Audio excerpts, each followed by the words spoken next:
यह एक जादुई डिब्बा है। जब तंत्र को दबाया जाता है तो यह अंदर से बाहर तक अपने आप खुल जाता है। यह ट्रांसफॉर्मर्स जैसा दिखता है और बड़ा होता चला जाता है। सबसे पहले 2 पहिए दिखते हैं और फिर एक विशाल संरचना प्रकट होती है। अंतिम चरण में एक कैप और आकार बनता है और अष्टकोणीय ड्रैगन प्रकट होता है जो राक्षसों को पकड़ने में कुशल है। खैर, योद्धा और चुड़ैल वास्तव में गुलामों की तरह बेचे गए थे और मैकेनिक आइंस ने उन्हें खरीदा। उन्होंने दावा किया कि एक बर्बर जनजाति को 10 सालों में एक शहर में बदल दिया।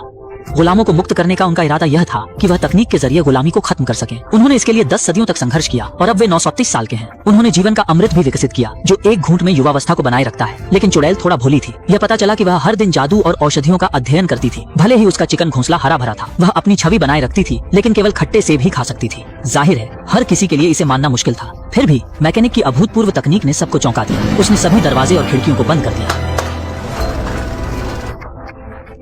कैनवास के सामने एक और तांबे का बर्तन रखें और फिर दर्पण के कोण को समायोजित करें। कैनवास पर नीली जेलीफिश आपके सामने जीवित है। क्या यह स्लाइड शो का प्राचीन प्रोटोटाइप नहीं है? लेकिन उन तीनों ने यह दृश्य कहाँ देखा है? इतना ही नहीं, मैकेनिक ने अंधे योद्धा पर एक सोने का घेरा भी लगाया और जल्द ही उसने लेंस को स्वचालित रूप से स्विच करना शुरू कर दिया। कई समायोजनों के बाद योद्धा अचानक इसे फिर से देख सकता था। और भी आश्चर्यजनक बात है, मैकेनिक ने स्विच के पीछे के क्षेत्र में तुरंत एक काले बोर्ड पर नियंत्रण कक्ष प्रदर्शित किया। इसके बाद उसने जादुई दीपक उठाया, उसे 3 बार पोंछा और आकाश की ओर रखा। तभी विशाल पीली रेत उसके सामने प्रकट हुई।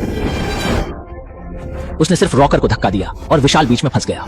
यदि रोटरी तंत्र के ऊपर पंखुड़ी डिवाइस है तो एक महान सक्शन बल उत्पन्न होता है।